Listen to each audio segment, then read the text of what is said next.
نحمدہ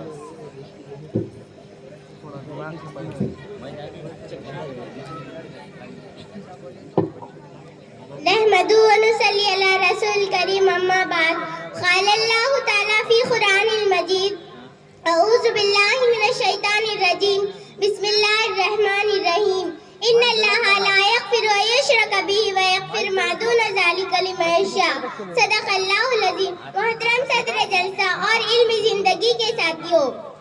میں آپ حضرات کے سامنے ایک مختصر تقریر شرک سے متعلق پیش کرنا چاہتی ہوں۔ اللہ تعالیٰ مجھے صحیح کہنے کی توفیق عطا فرمائے اور ہم سب کو ہر قسم کے چھوٹے بڑے شرک سے محفوظ رکھے، آمین۔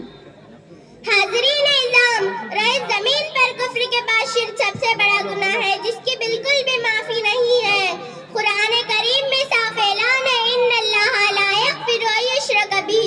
ویغفر ما دون ذلک لمن یشاء، یعنی اللہ تعالیٰ تو شرک کو کبھی معاف نہیں فرمائیں گے، اس کے علاوہ جس گناہ کو چاہے معاف فرما دیں گے، اور جو شخص اللہ کے ساتھ شرک کرتا ہے وہ سب سے بڑا گناہ کرتا ہے۔ شرک کے معنی ہے اللہ تعالیٰ کی ذات میں یا اس کی صفات میں کسی دوسرے کو شریک کرنا یا شریک سمجھنا۔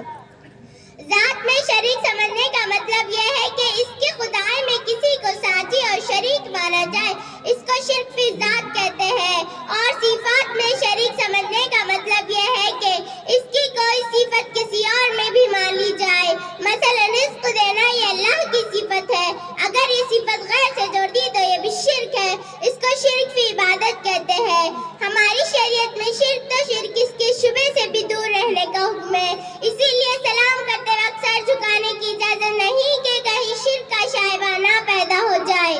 نیز نماز جنازہ میں سجدہ مشروع نہیں کہ کہیں کسی کو یہ سوچنے کا موقع مل جائے کہ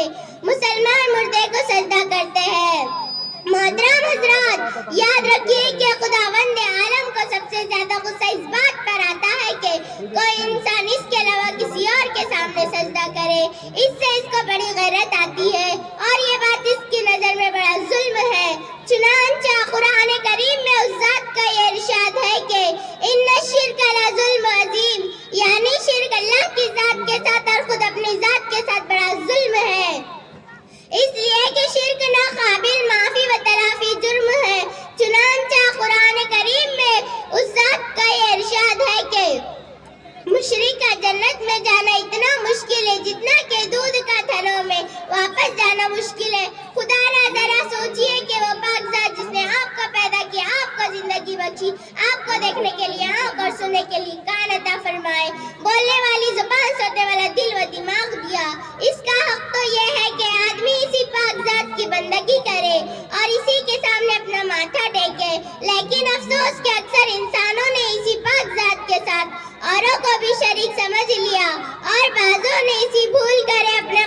نئے خدا بنا لیے